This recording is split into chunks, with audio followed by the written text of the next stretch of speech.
Dun, dun, dun, dun, dun. Can you hear me now? Yes. Bum, bum, bum, bum, bum. What's up, party people in the house? What up, though? Welcome to This is Live, one of the sexiest voices in the SFL, Mr. Ambassador. Dave Axis.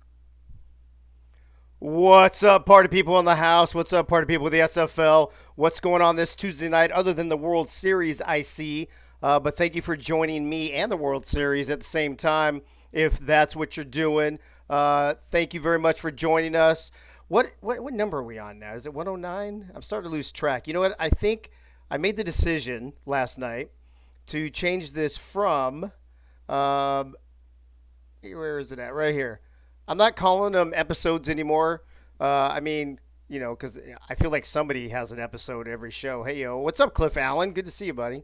But I think they're just going to be called parties from now. So welcome to the 109th party of Axis Live. We've got a great show tonight. This is winding down season 17. We have a show tonight. We have a show next Tuesday night. And then we're going to be taking a break a while until season 18. That'll give us time to revamp the production process, get some new graphics, give us a new fresh look, maybe change the format just a tiny bit. I don't want to give too much away, but so we can be nice and ready and fresh to rock and roll for season 18. Hold on a second. Is my hat crooked? What the hell? What's up with that? Anyway, so that's what we're going to do. We're calling it parties now instead of episodes. So welcome to the party. And speaking of that, we can't have a party without what? Without the party people. So let's check out the party people in the house. We got Charles Doherty in the house. That's what she said. The lovely, amazing, perfect Pink Lisa is in the house. Kendra Hall is here. Freddie Bullet Beletsky. Cliff Allen, what's up, bro? Good to see you, man. Newest member of my Knox City Soccer Club. Hey, yo. Let me see. Yogi's in the house. Nate Hall's here. Who else? Doug Britton, what's up? Bob Funk. James Walters, 87. Tyler Falk. Boonberry. Dave Terry from San Antonio. DR Sim, where you been, bro? Haven't seen you in a minute or so. Let me see. David Leathers is in the house. Coach Craven is here. Let me see who else. Frank the Franchise Wade is in his house. Good to see you, buddy. Twin Screw, what's up? It's weird seeing you in white, bro. I'm just saying. Let me see who else. Wally Herman's here. What's up, Wally? David Leathers, Bullet Beletsky. I think that's everybody for now. People still trickling in, I can see. So let's, before we get to talking about football, before I introduce the panel, talking about football, I do want to take a moment to say one thing, and that is to give my condolences, and I think I speak for everybody that's affiliated with the show, with Access Live, as well as the SFL, to give our heartfelt concerns, our heartfelt thoughts and prayers to James Troll, who lost his mother over the weekend. James, it's a terrible situation. It's a tragedy. Mothers are very important in our lives. There's nothing to do that you can't do anything to replace a mom. And so our heart breaks for you. We're all here. If you need something, bro, you can reach out to me as well as Charles or anybody else. So to your whole family, we offer our condolences here from the show, and hope that you guys are handling everything the best that you can during this rough time. Just wanted to let everybody know about that. James Troll, feel free to reach out to him, DM him, let him know you're thinking of him. Give him some SFL love if you would. All right. Now let's check out our panelists for tonight. This first guy in the unscripted circle, here's the thing. You guys know all the panelists. You just don't know which ones are going to be on, which times. You don't know what circles they're going to be in. Shit, last show they switched circles. I didn't even know it. So you already know all these peeps. But this guy, I don't know, man. He's real bossy. He's like the one of two people in this league that tell me what to do all the time. Luckily, I got to tell him to be on the show tonight, so he joined us. Would like everybody give a warm welcome to my boss, Mr. Charles Doherty. Charles, what's up? Welcome back to the show. How you been, bro? Good evening, Mr. Ambassador. And thanks for the kind words for James. Yeah. Oh, of course. He's our boy. He's our team. He's a member of the Glory, and he's more importantly, he's a member of the SFL, right? So that's what we do as a community. So Charles, thanks for being here, bro. Glad to be here. Thank you. In the unfiltered circle, fresh back from the barber shop, is my good friend and one of the Bash brothers, Louisiana linebacker. Who is it? You know who it is. It's Coach Craven. Coach, what's up? How you doing, bro? Hey, hey, thanks for having me, Dave. I just want to say that with you changing the name to Party from show to party, Yes. I've officially now been to more parties with you than I went to in college. So, so it's a Wait, is milestone, is and I'm that is happy. does that mean one or 109? It's one. Oh, If just I buy one. one, I kept track. I kept Oh, track in that's college. perfect. That is perfect. In the unedited circle tonight, another friend of mine, another Lone Star Glory Peep joining us. If you tuned in last show, I don't know what happened, and it's happened before. I think it was him. It might have been Tyler. I don't remember who it was. Somebody was thrown in the Matrix, but it's not who you think it is behind the censored circle. It's not the person that actually does it. It's the person it happened to, and that would be none other than Mr. Nate Hall. Nate, was it you or was it Tyler last show that got thrown into the Matrix? It was definitely Tyler last show, Oh, it was Tyler. Were you not on the and last show? I was not on the last show. It's been a couple weeks for Wow, so me, so and he really I, threw you in the Matrix if you weren't even on the show. I know, right? I think I'm getting a reverb from somebody's Are you? back I don't voice. have anything yet. Hey, I'm party getting, party people in the chat.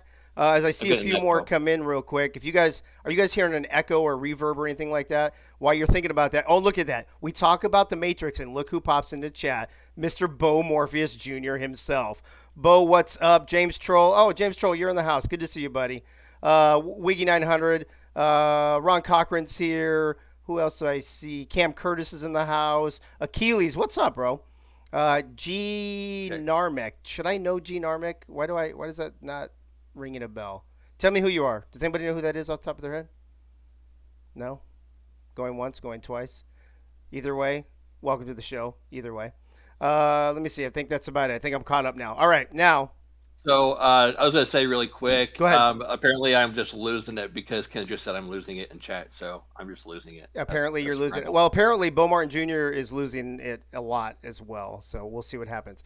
All right, in the unforgettable circle, sitting in his little home away from home. You see him once a week. You see him twice a week. You hear him 3 times a week. Can we ever get enough of this guy? I don't know. But he is in his home away from home. In the unforgettable circle is Mr. Tyler Falk and his cat who spills his drinks all over his keyboard. Tyler, what's up? I'm telling you, Buck wants to be the front and center of attention today, so I don't know how much talking I'm going to get in today, Dave. Well, you know what? Maybe he can do the talking. It'd probably be a lot better.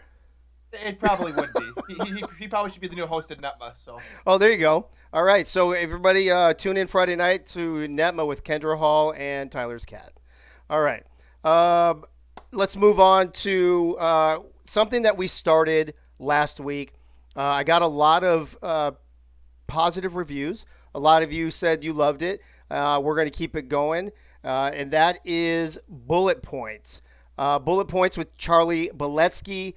Basically, he recaps the last show for us like he used to do in Gen Chat when we used to go like, crazy in Gen or do a Gen Chat after dark. And then he would come in and just sum up the previous like 600. Uh-oh, there it is. Tyler just went in the Matrix.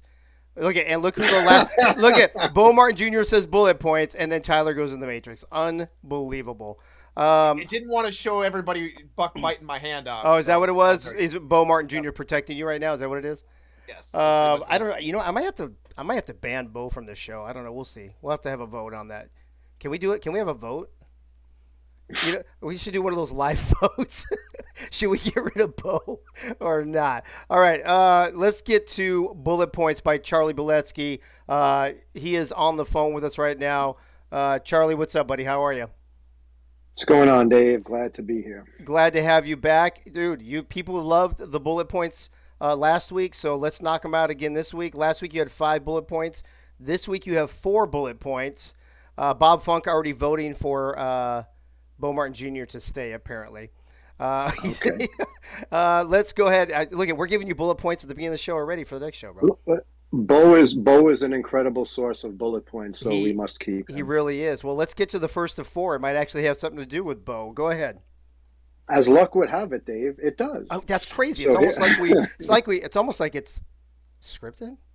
What? Almost like it's scripted. All right, so here we go. Bullet point number 1. So last week, Bo Morpheus Jr. got off to a very quick start. First, by using his ever-growing powers to somehow switch T-Roy Gaines and Mike All's panel circles.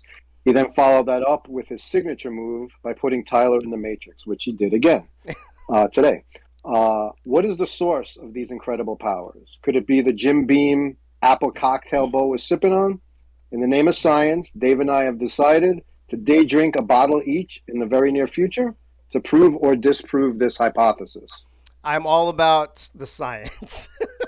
All about science, Dave. In the name of science, baby. In the name of science, I'm willing to take the, dare I say, bullet. Moving on to bullet point number 2. Okay, so after emerging from Bo Morpheus Jr.'s Matrix, Tyler admitted that he might have taken the wrong blue pill. Mind-altering enlightenment and knowledge, or sporting wood for 4 hours. His imposing microphone was suspiciously hidden during the broadcast, fueling speculation as to which pill he actually consumed. I don't think there's any more speculation after that bullet point. I would have to agree with you there, Dave. All right, Charlie. Bullet point number 3 from last show. All righty. My personal favorite. The Rapid Raccoon revealed that he was partying in Disney a la Odell Beckham and the Giants before an important playoff game. Reading between the lines, he blamed his wife for forcing him to go on the trip and to miss important game prep, which of course led to a heartbreaking Vancouver loss.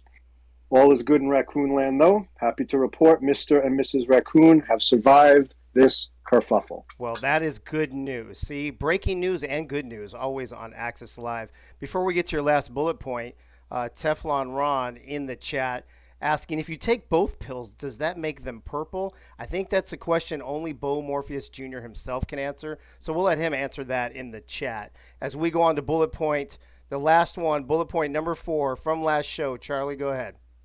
All righty.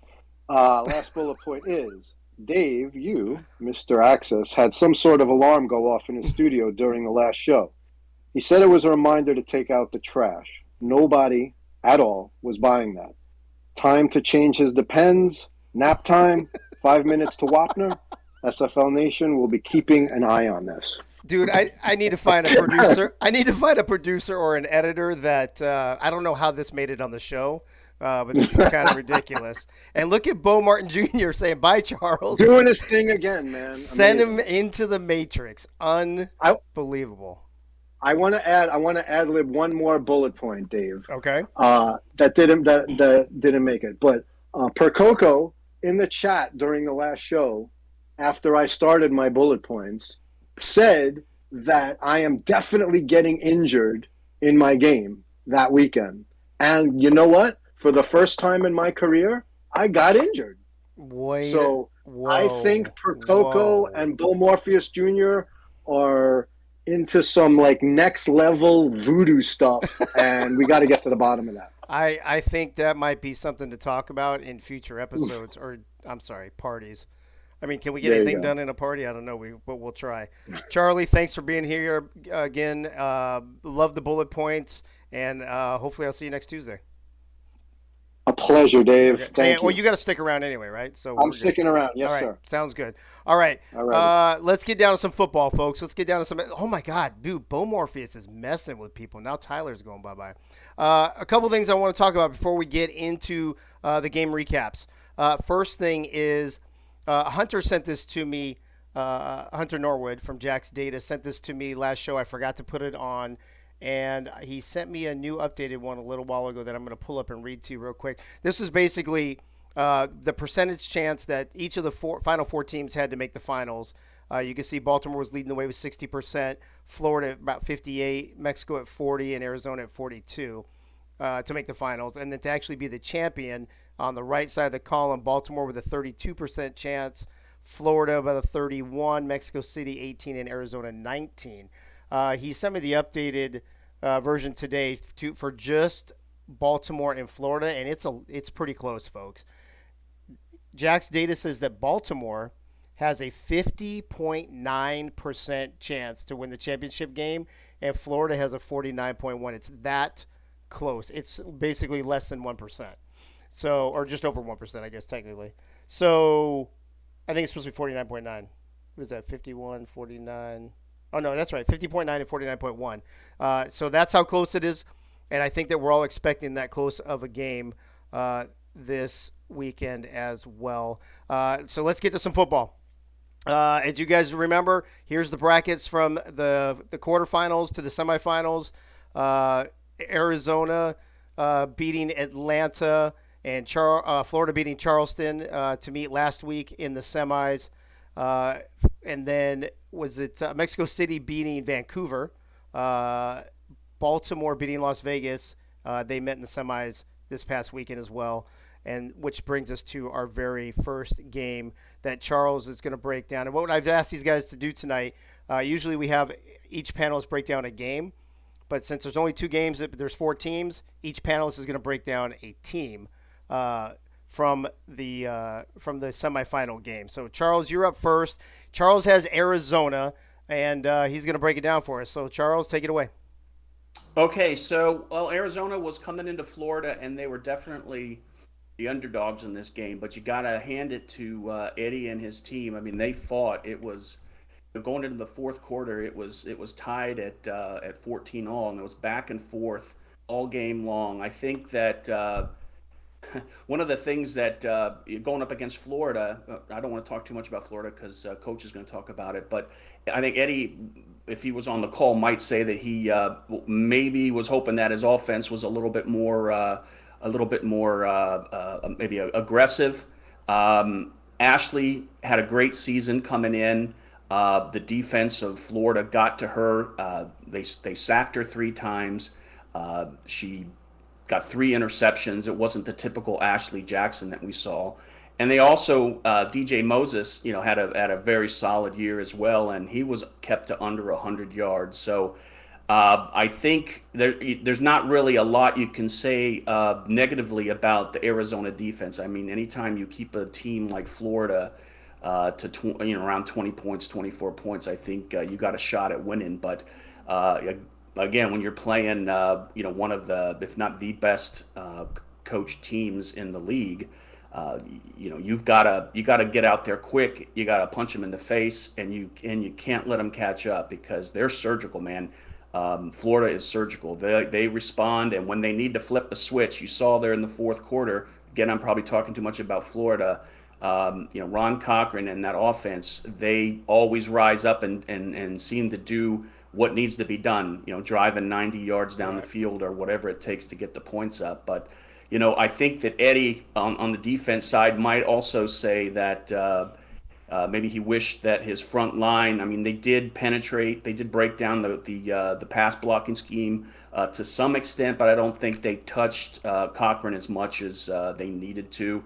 They only got to him one time, and that front line of Arizona. I mean, they're normally making an impact out there, and I don't think that I think they were kind of held in check a little bit.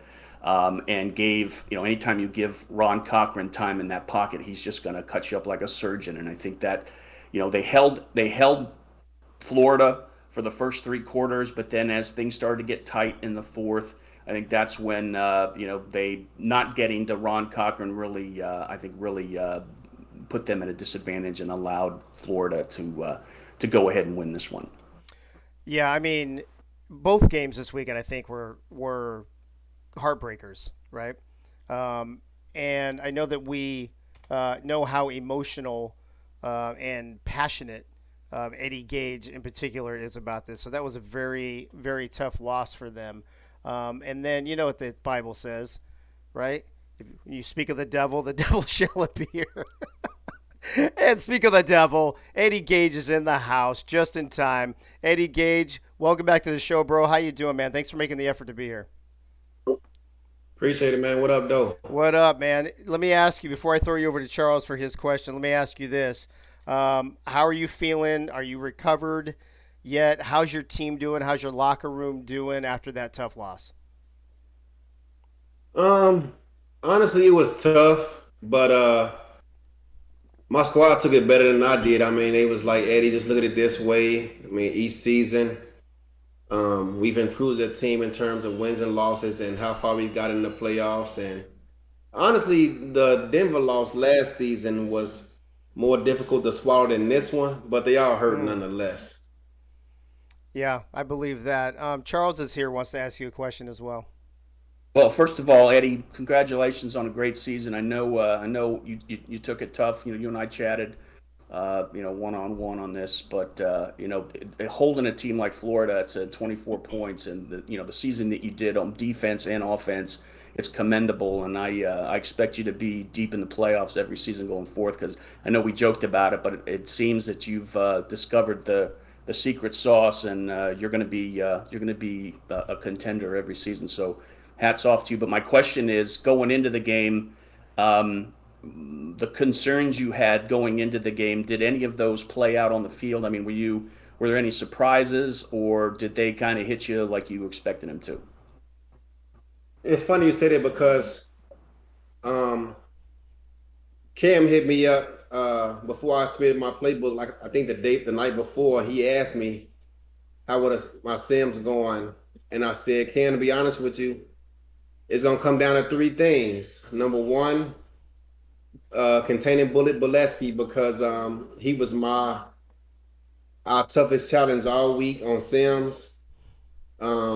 Two was I didn't know whether Mighty would come out in a 3-4 base defense or a 3-3 base defense. I knew it'd be one of the two, and I was hoping it was a 3-3 because we had more success in our Sims with him versus the 3-3.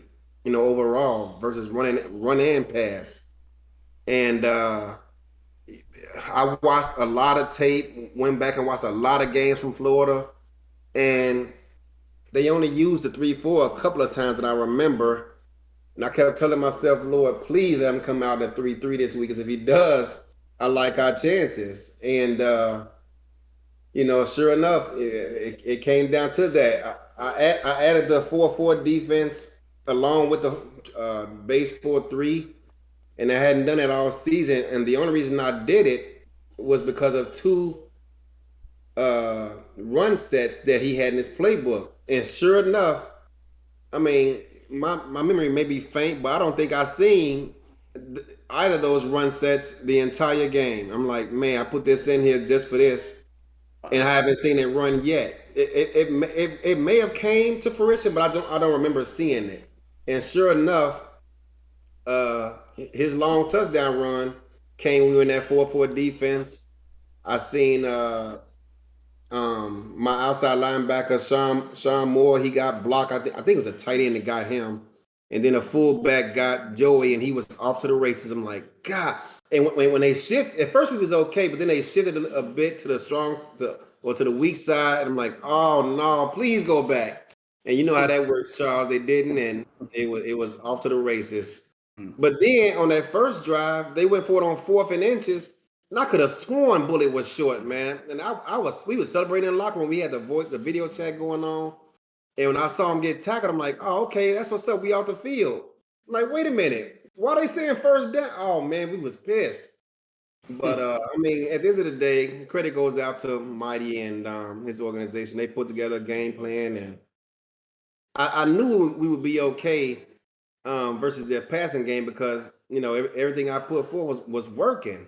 But Bullet, like I told Ken the night before, he was gonna be, what either won or lost the game for him, and sure enough, he came to play. Yeah, Eddie, that was, I mean, definitely a heartbreaker. I mean, both games this weekend were close and were heartbreakers.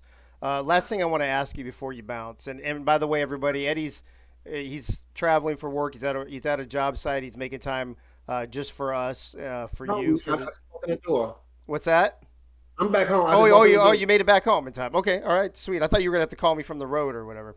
Um, Uh, He's checking the water he's fixtures out at the pool in the is that what backyard. he's doing? And the lazy river just got fired up last week, so he's got a lot of work in He's that got a lot of backyard. work to do. There you go. Yep. My last question for you before we let you bounce. You've seen Florida up close. Baltimore has looked human 2 of the last 4 weeks. Come this championship game, Baltimore and Florida. Who do you think is going to win and why? uh, you know what? So Florida knocked Baltimore out the playoffs last season. I think they put up 40 some points on Lone Star the week before, and everyone's talking about how great that Baltimore offense is, and they are great. You know, they putting up what 40 points a game, but if you look at the opposition, and not take credit away from anybody, but I just don't see them doing that against Florida. And people talk about the defense of Baltimore, but Baltimore's defense, and again, credit, they got a Hall of Fame OC and DC over there, so I don't want to take nothing away from them. But if if you think about it, they really don't necessarily get off the field on third down. They tend to get off the field with turnovers, and when that does not happen, like Mexico City did, it can present a challenge for them. I expect Florida to win this game, but it's going to be a low scoring game, probably in the 20s for both teams. Wow. All right. Well, maybe we'll have you check back in next Tuesday. We'll talk about it. For sure. All right, Eddie. Thanks for coming on, bro. Thanks for making time. Appreciate it. No problem, man. Thanks for bringing your show back, dog. Yep. Thanks, man. Appreciate that. Yep. Real quick, Jack's Data had this game over under 51.5, and what is that? 41 points scored, and Florida favored by 3.5. They did cover that. In the Who You Got, check this out. People loving the Arizona vibe leading into this game. Took Arizona 102 to 83, so 20 more votes for Arizona than there was for Florida, actually, which was pretty good. Which moves us into the other team in this game, Coach.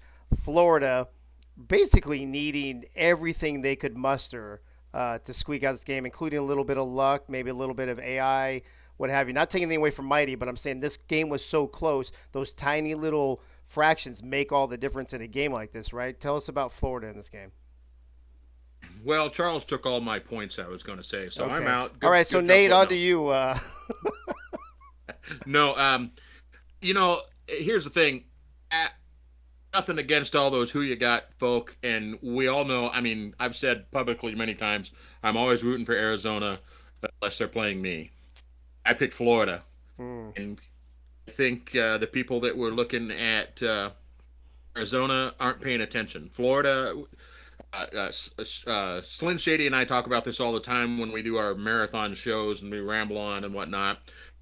Florida's just kind of a machine, and they do what they do, and they hold you around, 17 points and score about 24.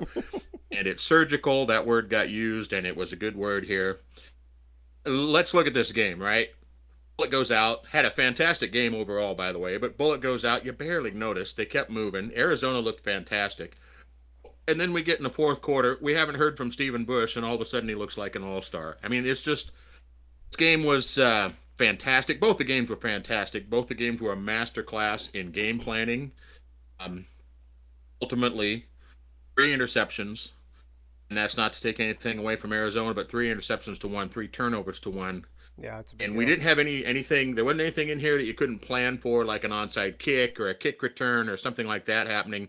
It was all about the game planning, and Florida did what they do. They take care of business. A nice balanced attack. I think it's something like 230 yards passing and 80 yards rushing ish, something like that. You can't key in on any one thing with Florida, and Arizona did a fantastic job. I mean, let's just face it, Arizona's a force now. Okay, just put that on your shelf and remind yourself of that next season. It's here. They've turned a corner. Arizona's a force. But Florida is Florida, and at the beginning of the year we were talking about them being in the championship game. Work for it a little bit, but here they are. And honestly, I'm not that surprised. Well, Mighty's in the chat calling out all the non-believers. Even on our show, Mighty, I just looked back, and last Tuesday, we didn't have a show on Thursday, but the guys on Tuesday, only one of the 4 panelists actually picked Florida. 3 out of the 4 picked Florida. That's easy for you to say. And and I saw Mighty. Where did Mighty say that? I saw him say something about that in Gen Chat or somewhere, thanking some of the other panelists on other shows that actually picked them to win. So, I mean, hey, you got it, right? Had a half a believer in Bo. Okay, there you go. There you You go. got to give credit. You got to give credit to Ron Cochran on that last drive. I mean, he Yeah. was a master. 6 out of 7. Somebody put in the chat, I think, on Crazy. that last That's the drive. word. That's a nightmare for any defensive coordinator. Ron Cochran with time on the clock. Doesn't matter how many yards he's got to go. He's a surgeon. If I'm not He threw mistaken, didn't he do that exact same thing to us a couple seasons ago in the playoffs I don't want to talk or the about last game? he threw some darts as he was getting drilled. We are talking about them not getting pressure, a lot of pressure, and then they were getting pressure, and he still was throwing darts. Oh yeah, was it was almost inevitable. Well, we have a member of the Florida Storm in the chat to be interviewed right now. I mean, you haven't heard from this guy in so long. Please welcome to the show, Charlie Beletsky. Charlie Beletsky, welcome back to the show. It's been a long time, but good to see you back. Pleasure to be here, Dave. It's been a minute. It's been a minute.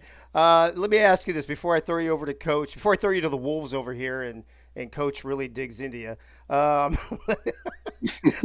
me ask you this. How was the vibe and how did you like your chances? I know you have a lot of confidence in Mighty. We all know Florida is a powerhouse in this league, but Arizona has been strong all season. They were really doing well in the playoffs. We after Vegas dropped out, we talked about them being that semi Cinderella March Madness type team. I think a lot of people, including 3 of my 4 panelists and everybody in the Who You Got, really was on the Arizona Scorpion train. What was the vibe? What was the attitude? What was the feeling like going into that game from the Florida locker room?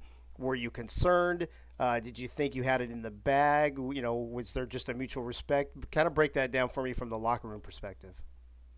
Sure. Well, there were 2 main factors. First and foremost, we lost last year's championship by a hair. Right. So our whole entire attitude this year from day one was unfinished business. So everyone in the locker room, the coaches in particular, were laser focused on getting back to the championship game. So, of course, what happens week 1? Arizona basically, hands us our hat. They dominated. We had a bad loss week 1 against Arizona. So, that kind of derailed our confidence for a little bit, but, Mighty and Ben and company did what they always do. They burned the midnight oil. We had a pretty good season after that. We had 1 stumble. I think we came into the playoffs 9 with a 9-game winning streak, 8-game winning streak, something like that. And we knew Arizona was going to be a tall order. They were a hot team. Their offense and defense, I mean, they play both sides of the ball. But we had Mighty and Ben basically turning the screws in the background, game planning, and we were confident that they would find the secret sauce in this game. But it was a nail biter. Despite all that, total nail biter. Could have went either way in the end. Yeah, I think everybody was thinking that, and they're even talking about it right here in the chat. You guys seem to always start, I don't necessarily start slow, but that first game, Florida, I don't know if it's because it's just week 1 and nobody knows anybody or whatever, but it seems like Mighty only needs that 1 week, and then boom, they're off to the races. Coach is with us, too, and he wants to ask you something. Sure. Well, my question's rather easy. How did you feel when you saw your guy got hurt? Oof. Well, yeah. Our locker room held its collective breath, and I've been, I like to call our offense death by 1,000 paper cuts, but I did shoulder a lot of the load. For some of the season, some of the games I was pretty prominent, and if I was out for any duration of time, that would have been a huge blow. Huge. So we were holding our breath. And, it was in if we didn't know what injury it was. And then when we saw it was cramps, it's still possible you're out for the whole game with cramps. So that was like midway through the second quarter. And then the third quarter started and we didn't have the ball and there was a long drive. So we had to wait till about, 4, 5, 6 minutes into the third quarter to see if I was actually still in the game or not. So we all breathed a sigh of relief. when we saw I was on the field. Yeah, it was huge. That was a game changer. That was a game changer for sure. Yeah. Oh, it would have been. I think the announcers said something about it at that point when your player went out that you were 50% of the offense at that point. So yeah, that would have been a big blow. Yeah. Yep, for sure. Hey, Charlie, normally I'll ask, about your upcoming game or maybe uh, but you're in the upcoming game, so obviously you're going to pick you to win. Let me ask you this instead. Baltimore has had a hell of a season. They put up some ridiculous offensive numbers. They have 3 players that could be in the MVP conversation. It's just an insane team this season. Mexico City took them to the brink and almost upset them. What do you see in this Baltimore team that makes them so special? They just have a prolific offense. They what did they average? 40 points a game this year? More than 40 points a game. Yeah, it was like They just 42, I think, or something. bludgeon teams, and then their defense, playing downhill, goes to work. That's been their formula pretty much all season, and you know, we have to somehow figure out a way to stop that prolific offense. And I don't know that it's possible, but I know for sure that Mighty is going to do every single thing in his power to make that happen. So I think it's going to be a hell of a game, potentially a barn burner, but we'll see. Yeah, I think this is a game everybody's looking forward to. It's going to be exciting this whole week with some of the other shows, all the hype building up for this weekend's championship game. Bullet, thanks for being on. Thanks for your bullet points, and good luck this weekend. Thanks, Dave. Appreciate it. You got it, bro. All All right. right, folks. Real quick, just to recap, if you guys remember in this game, Florida was favored by 3.5. Over and under was 51.5. In the Who You Got, SFL Nation took Arizona 102-83. We spoke to Eddie Gage, and we just spoke with Charlie Beletsky.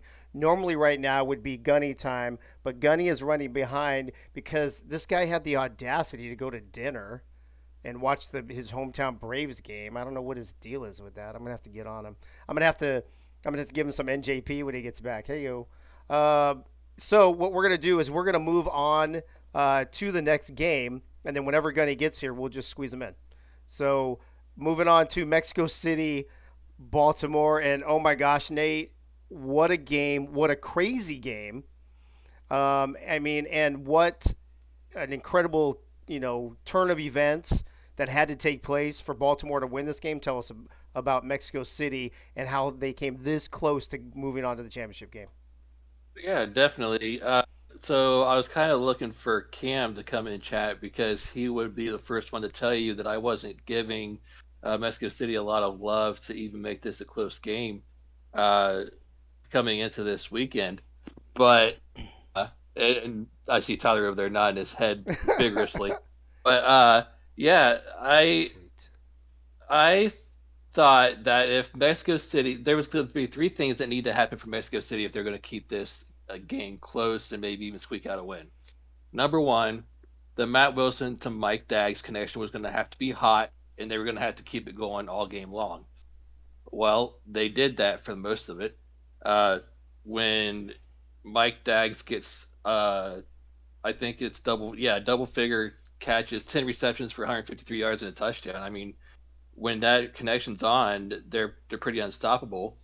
Second thing that was going to have to happen was they're going to need to get Phoenix Jones involved in the running game. Well, that happened again. Even though he didn't reach 100 yards, he got 81 yards, and he did score 2 touchdowns. The third thing, and this is a defensive point, the third thing that was going to happen on Mexico City's defense was they were going to have to make life, HE double hockey sticks for It's okay to swear on this show, bro. well, it's not after dark, so I'm trying to keep it PG. But so it's they're gonna have to make Jack Wigmore uncomfortable back there in the pocket as much as possible. And when you got a defensive tackle like Dan Tritz, who's gonna come in the backfield 4 times and knock your quarterback down, I would say by the end of the game, Jack Wigmore was pretty darn uncomfortable, to say the least. And for all that to go good for Mexico City, have a 9-point lead going into the less than 2 minutes left in the game, and then for it to come down to an onside kick with only 30 seconds left, or 30 and change, and then not recover that onside kick, and then have Baltimore go down and kick a field goal and win the game in the final second of the game. I mean, that's got to be heart ripped out, gut wrenching for Mexico City after they did everything that on paper they thought would have taken them to win the game, only to come out of the short end by 1 point. Yeah, it's brutal. Those are the kind of losses that haunt you, I think. Before we actually go to Dan Tritz, who is with us here in a moment, Nate, let me ask you. I may ask the whole panel later, but what would you rather have? What's more gut wrenching, or what's better? A close game like that, that kind of rips your heart out, or just getting your ass kicked? Oh, I'm sorry, a double two dollar signs or Yeah. whatever that. I think it's more gut wrenching to have a close game, to know that you came that close Yeah. to putting it all together, only to have it ripped away in 1 second with the final gun of the game. Charles over there shaking his head. Charles, do you disagree? Yeah, I mean, because as a coach, you want to be out there competing, and you got players that are counting on you to compete. So if you get your butt kicked, you got to stand in front of your players and tell them why. Right, Coach, you agree? Oh, it's a toss-up. The problem with a game like that is that you didn't, either winning or losing had nothing to do with you. It had to do with just the luck of the bounce. There's no game planning in that. So when I lose to on something that I can't game plan That you can't for, control or whatever. Yeah. that's when I start wanting to rip my hair out, retire, leave the server, all of that shit. Sorry, all of that all that cream, dollar sign. all that stuff. Yes, losing when you just get spanked is rough, but actually, I haven't had that happen a whole lot. But Hey, it's not after dark yet, Coach. We just said that. Damn it. sorry. That's all right. Tyler, let me move on to you before we go to Dan Tritz here. Get your ass kicked or lose a heartbreaker? Oh boy, I think as far as a fan experience goes, especially you definitely want to see the close games. From a scoring point of view, I would rather lose a close game, knowing that I put everything into my game plan, knowing that I put everything into everything I had, what is on the line, and everything was just maybe for not. I think that's a better way to go out than getting blown out, because that means you have to start from scratch on the drawing board. Well, Dan Tritz is here, the defensive tackle from Mexico City, who had a hell of a game, who had a hell of a season, 10.5 sacks this season, if I'm not mistaken, in the regular season is here. Dan, I think I'm just going to transition that. That wasn't going to be my first question, but I think it is now. Since you were actually involved, you're the only one here tonight that has this experience. Was losing a game like that worse than getting your ass kicked, or the other way around? I'll take the close game better than the ass kicking. At least we were in it. That's all I can say. Baltimore is a tough team, and at least we were in it. Right, that's a good point. Eddie Gage had the perfect answer, and he said neither. He'd rather just win. So there you go. Eddie Gage, you won the $64 million. Go to my front office to collect your check. Dan Tritz, first time you've been on the show, bro. Welcome to the show, and congrats on a hell of a season and coming literally 1 point away from advancing, or at least going to overtime to advance. So congrats on a great season, first of all. Well, thanks. Thanks very much. Of course that check bounced. I got no $64 million, Eddie. Come on. Actually, it only bounced because the check I got from Cam bounced. It was $63 million. Dan, I'm gonna have Tyler ask you a question, and then I'm gonna ask you another question since I'm already hogging it up. But I'm sorry, Nate. Nate Hall. Dan Tritz is on the line just for you. All right. Well, first off, congratulations on a good game, Dan. You had, 5 tackles for losses, and then 4 sacks to to get Wigmore very uncomfortable back there. So congrats on your game. My question to you though is, what do you think it's going to take to turn that corner next season and take that next step and hopefully vie for a championship next year? I think what it's going to take is just our young defensive backfield get one more year of experience under their belts, and if they at back end of our defense, our front six is very, very tough. Yeah, they are. We went 2 straight games this year without giving up any touchdowns against Arizona and against Fort Worth. The only touchdown Fort Worth scored was a interception return. So our defense is very tough, and we have, like I said, we have 3 rookies in the back playing corner, and Ben Charbs has only been, basically he's a rookie. He came in halfway through the last season. So I think those young guys get one more year of progression and everything under their belts. I think we're going to be very tough. Our offense speaks for itself. With Phoenix and all the Hall of Famers we got there, we're just a good team. And one more year, I think we're going to be even better next season. Dan, before we let you go, I do want to ask you this. You've seen Baltimore up close. They are a great team. They've been the best team in the league, this season. They're going to play a really tough, really good, really well-coached Florida team. As you see these two teams battling it out this weekend, who do you think has the edge, and who are you picking to win it? I'm going to pick Florida to win it because Florida beat us this year again. I'm tired of losing the bullet. And I think they're going to pull it off, but boy, that Baltimore offense is just tough. Yeah, it's pretty insane with the amount of offense they put up, the number of points they've put up, the whole thing. So you've got Baltimore then. Is that what you said? I'm sorry. No, I'm going to take Florida. I can't go against Bullet. Got to keep it with the Madison Lynx teammate there. Oh, okay, gotcha. All right, awesome. Well, Dan, hey, thanks for coming on the show tonight. Really appreciate your input. You're welcome back anytime. No problem. Thanks for having me. You got it, bro. Folks, real quick, Gunny's in the house, so we're going to go to Gunny here before we go to Baltimore with Tyler. But before we do, before we get to Gunny, let me tell you that the over-under on this game was 60.5. They blew that out of the water, and Baltimore was favored by 6.5, so they did not cover. In the who you got, overwhelmingly Baltimore, 124 to only 59 for Mexico City. We'll recap those again after we do Baltimore. Gunny, are you here? Yes, sir. I'm here. I just got home. How was your dinner? It was good. I even got a free dinner because it took so long. That's even the best. Wait, where did you go that you got a free dinner because it took so long? It's not a Domino's thing, is it? No. It was wings. Oh, okay. And I don't know if you saw. You probably already left before the Braves went up 5-0. But I'm not yeah, I heard about I heard about the Dansby Swanson 2-run homer on the car ride home. That's awesome. And then somebody, Bob Funk in the chat, just said they just went up 6-0. So there you go. There we go. There you go. All right. Let me get your music queued up. And Gunny, you are good to go. Good evening to everyone in the SFL Championship weekend.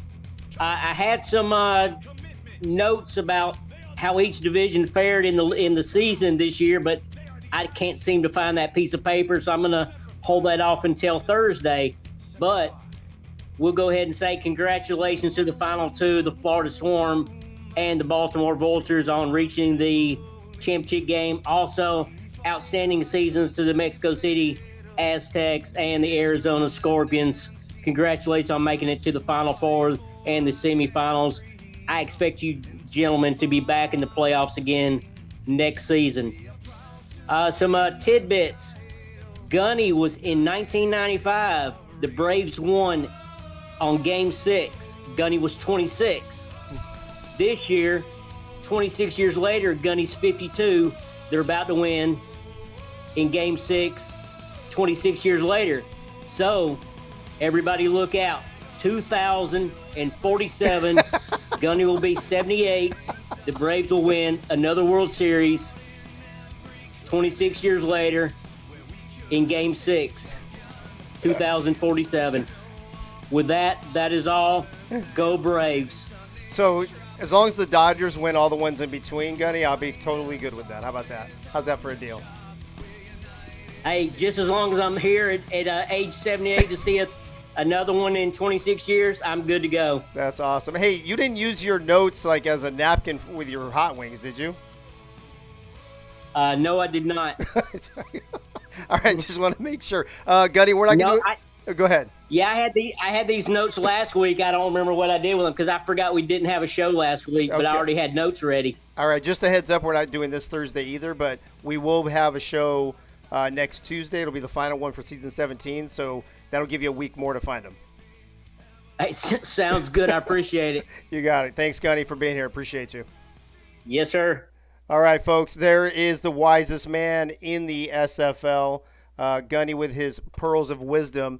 As we move into our last team, and which would be Baltimore, and who's going to do that? Tyler's going to do that. Tyler, we heard the Mexico City side from Nate Hall and from Dan Tritz. Tell me about the Baltimore side of this game, and I mean, again, what a game. Dave, I don't know how I can describe what a game this was, because for Baltimore, and according to the man we're about to interview for Baltimore, he thought this was over from his point of view. I'm like, you have Jacob McCall, Ivory Irvin, you've got maybe not Jacob McCall. No. What am I reading out? What roster am I reading out? I don't know. Yeah. Somebody else. You got Jack Wigmore, Ivory Irvin, Jimmy Hazard, T. Roy Gaines, Lloyd Graham Jr., Daley Holder, and Mac Chima. That's it? That's their offense. That's it? Oh. That's all the weapons they have on their offense. If you can have Ivory Irvin and both Mac Chima go for, a combined total of 426 yards by themselves, there's nothing stopping you. And it's crazy to think when we were looking at, you cannot put a full game plan together for this team. It is nearly nigh impossible. You saw Mexico City come and play maybe a cover 1 or a cover 3 hard, and leave the corner routes open for Mac Chima to exploit and grab a couple touchdowns. You had Ivory Irvin do the same exact thing on the other side of the ball. This team has way too many weapons. It's almost illegal. It should be illegal. If it's not the offense that's putting things together, if Jack Wigmore's having trouble, then you've got the defense that comes up with timely interceptions. And in this case, they only had one interception, and they took it all the way back to the house. So this team is, if they haven't been called already, they are legit. They are the best team in the league by far. What hasn't been said about them can't. And it all comes together on that final drive. The final drive where they're down by 9 points, right? They have to get a touchdown. They march down the field from their own 7 to score, get the onside kick, and in 3 plays, they're down kicking the game-winning field goal with time expiring. This team's crazy. This team is absolutely nuts, and what a game. Yeah, I mean, you're right. It's almost like a listen, I know we have a salary cap, but I almost feel like if we had a true salary cap, there's no way all these guys could be on the same team. There's just so many weapons on this team. You're right. You can't put a game plan to really stop them. If you stop A, B, and C, they've got D, E, and F. It's just the way that team's built, and they're going for what is this their second? Yeah, Eddie Gage digital PEDs. I think this would be if they win, it'll be their second title in 3 years. If they win and they stay together, I mean, they could potentially put themselves up with the Floridas and the Queen Cities of the SFL, right? Am I right, or am I talking nonsense? Yeah, this would be really close. I think Florida has the best chance. If Florida takes the win, they're definitely tied with Queen City. I think Baltimore. I think this would be number 3, so they'd be 1 shy of Queen City. There you go. Well, speaking of Baltimore, we talk a lot about this offense and all those weapons, Tyler, but we have a defensive guy in the booth with us right now, Mr. Nate Brown, defensive tackle from Baltimore. Nate, welcome to the show, bro. How you doing? Oh, are we not going to have Nate? Nate, you're muted, bro, but I don't see your green circle either. Did we lose him again, Tyler? Oh, I think here he comes. Nate, can you hear us? He's Oh, let me unmuted, but try something. we can't hear him. Nate. Nate Brown in the house. I see him there. I'm gonna do something. Is he trying to be stealthy with us? Like his defense is stealthy? What's going on here? Hey, while Tyler's working with him, can I add something in real quick? Yeah, go ahead. So it was between the halfback and the fullback for Baltimore, they only had seven carries for 12 yards. I got them. Sorry, Nate. Nate Brown, can you hear me? Yeah, I hear you. All right, awesome. I don't know if you could hear me earlier, but first of all, I just wanted to welcome you to the show. Thanks for being here. Congrats on a great season. How you doing tonight? I'm doing fine. Thanks for having me. Yeah, of course. Before I throw you to Tyler for a question, let me ask you this. This game, was this the craziest game you've ever been involved in? The craziest game. Now, Tyler put me on the spot. I didn't say I thought he was going to lose. It was the timing of the situation. You know, there was like 6 minutes. We got to score, then come back, kick an onside kick. That's, you know, that was kind of like some Madden type madness right there.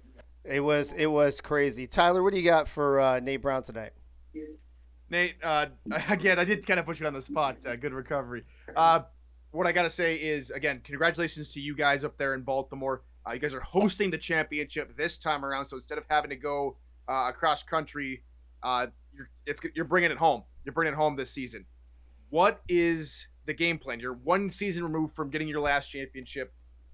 What was the process like getting back here from missing the championship a season ago? Well, I want to thank my coaches and staff scouts for putting a well-organized team together. We do have some great offensive weapons, and we got a surefire defense. It's just I think the coaches put the game plan so good together that it's kind of hard to decipher sometimes. And we score a lot of points, and we do a lot of comebacks and interceptions and fumbles. So I just believe that we put a lot of things together, and I think that we just pulled out in the end. And that last game right there, like you said, though, just to come down the field on the 7-yard line and just – I know we got the most magnificent receivers, but, man, that was some real live Madden type stuff right there, got to say. Shout out to Ivy, Matt,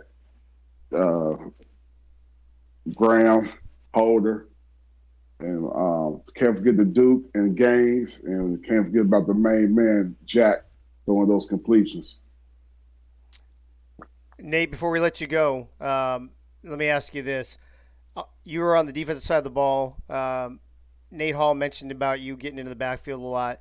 But when you face a team like Mexico City with so many weapons on their own, right? You got Matt Wilson, you got Dags, you've got Phoenix Jones, Fox Highwind. You had all these weapons on their end as well.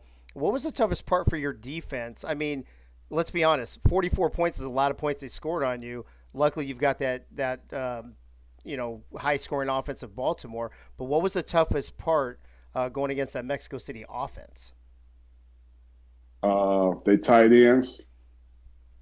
They was connected with the tight ends, and plus we didn't get no sacks.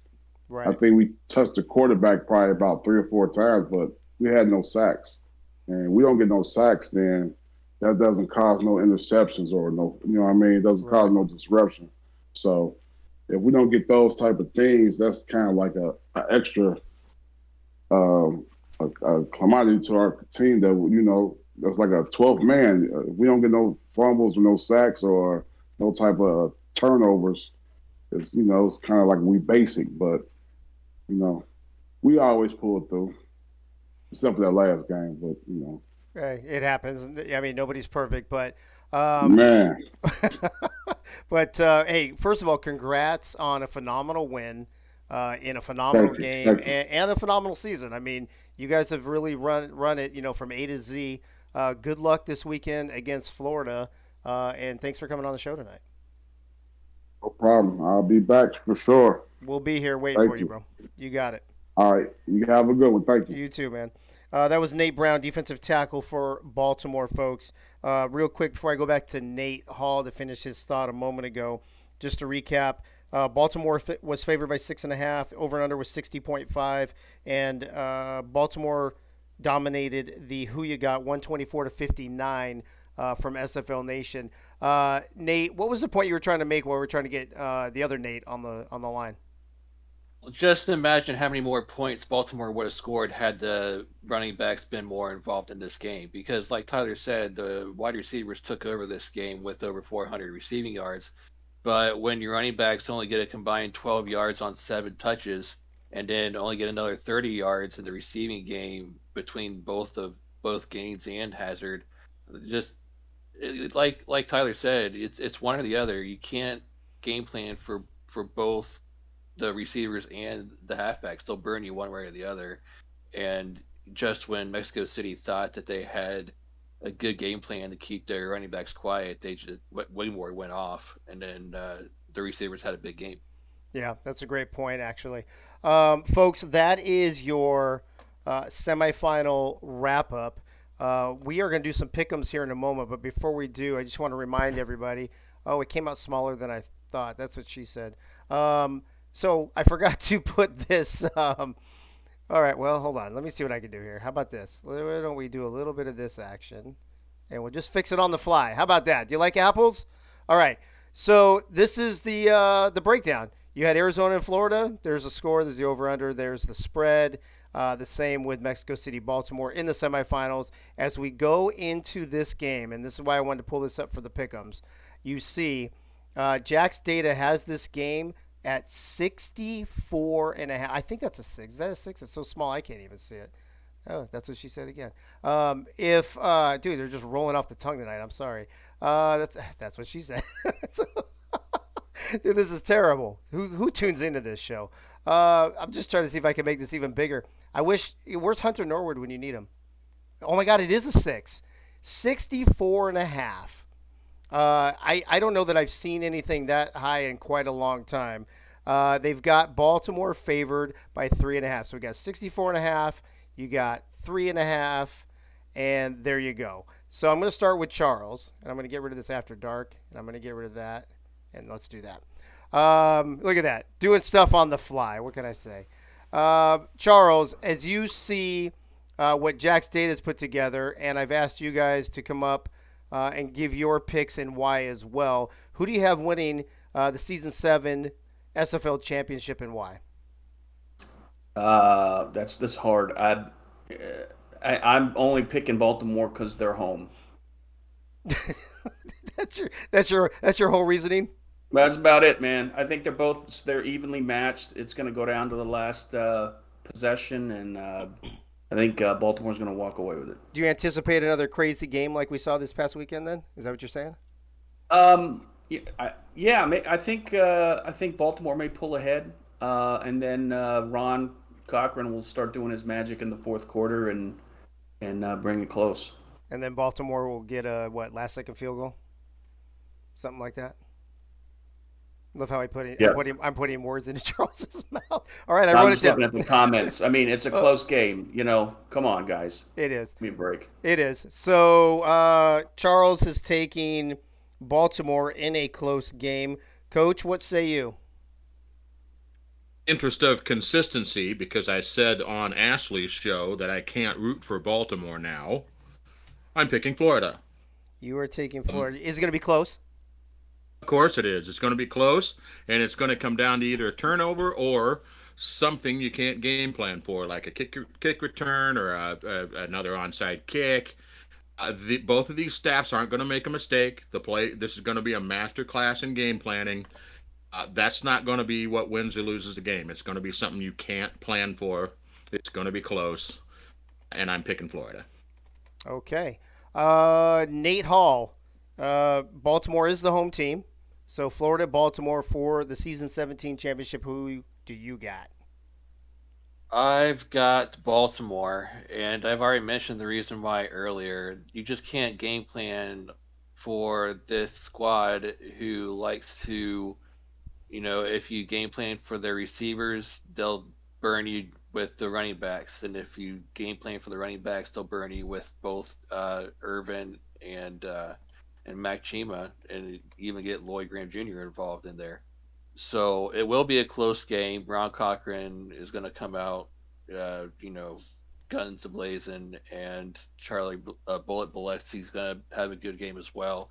But it will come down to the final possession, and Baltimore wins in a walk-off field goal. Got it. Let me see. Tyler, Baltimore by 3.5, favored by Jack's Data. They're playing at home, like you mentioned. Maybe it gives them a tiny advantage.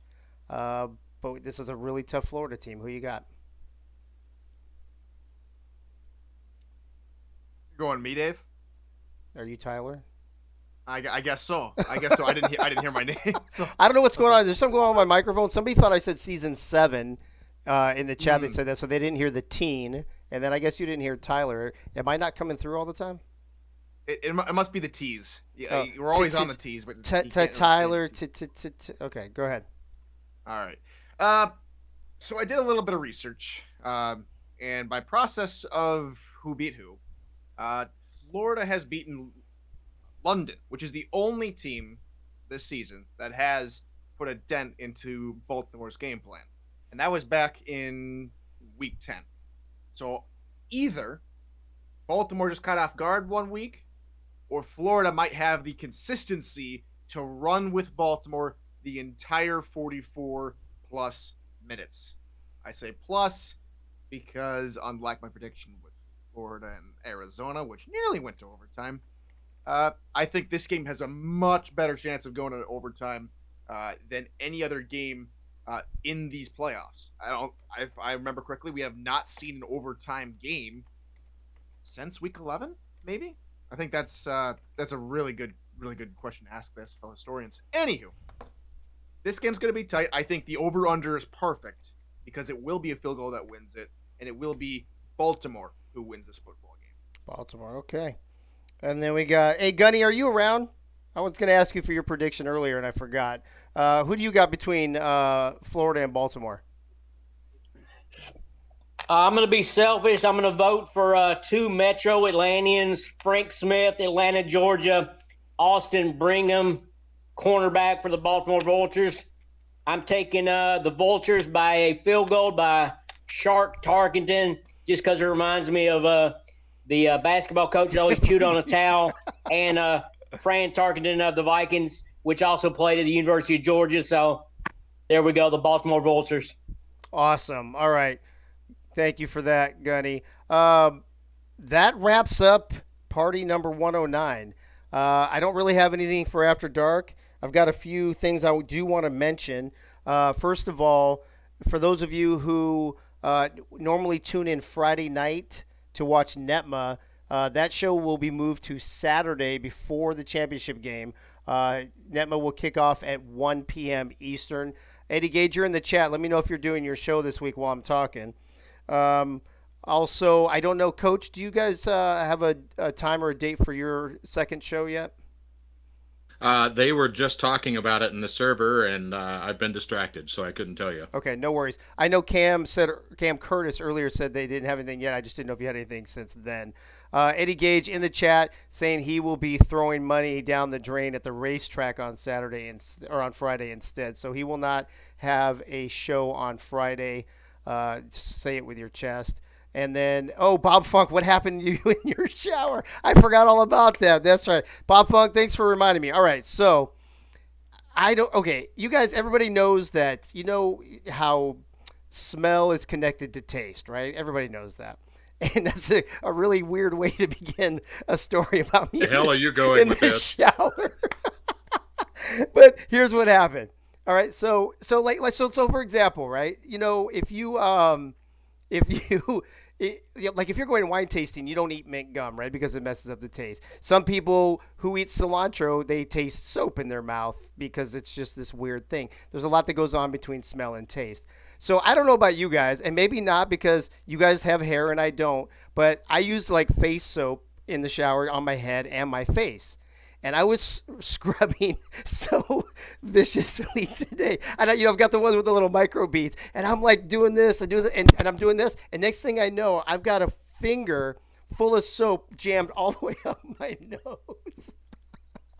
And dude, it took me a half an hour, I think, just to get all the soap smell out of my nose. Then a half an hour later, I have to have dinner.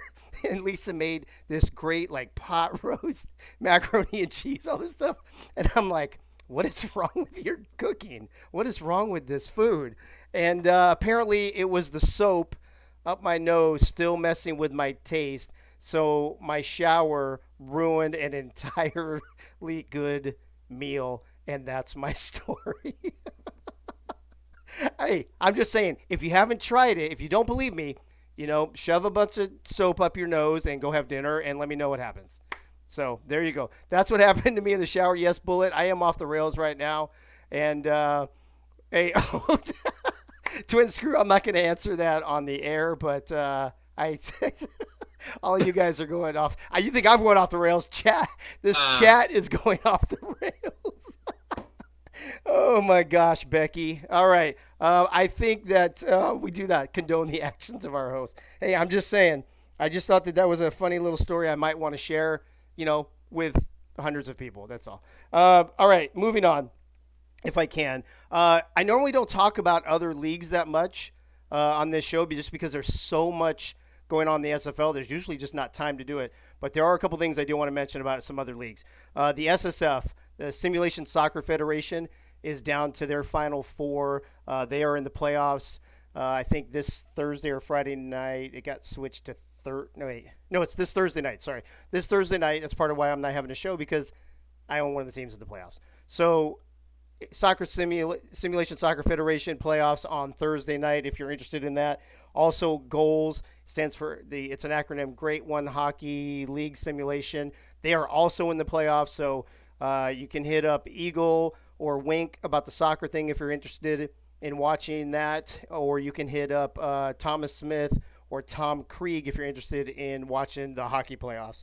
All right, I think that's all I got. I don't have any more shower stories. Sorry to disappoint, but maybe I'll come up with one before next Tuesday. We'll see. Who knows for sure. Anyway, that's a wrap, folks. That was the party number 109. The breaking news from the other show from last week, Eddie Gage, you mean? It didn't happen, so there's no announcement. If you remember, while I was on air, just before I went on air, I think it was, I got the note to hold it off to Thursday. We didn't have a show on Thursday. Then over the weekend, I found out that it's not going to happen, so I got nothing to reveal. Sorry about that. Sorry, but thanks for reminding me, because I had actually completely forgot about it. So the breaking news from last Tuesday is not breaking, and it's not news. So there you go. All right, let's wrap this shindig up. Let me give thanks to my clickbait. Yeah, that's what it was. My numbers were just so drastically higher than normal, Bo Martin Jr. Let me thank the panel first. Charles Doherty, Coach Craven, Nate Hall, Tyler Falk, Gunny, as always, Bullet Beletsky, guests Dan Tritz, Nate Brown, and Eddie Gage for coming on for interviews. Appreciate everyone. I see you guys down there. It looks like Atlanta is going to win the World Series, so congratulations to Gunny and all the Atlanta fans, and I'm just glad that Houston didn't win because I despise them. So that being said, have a great rest of your week. No show on Thursday. Enjoy the championship game that we will break down right here next Tuesday, 9 p.m. Eastern on Twitch. When we do what? When we see you at the tees.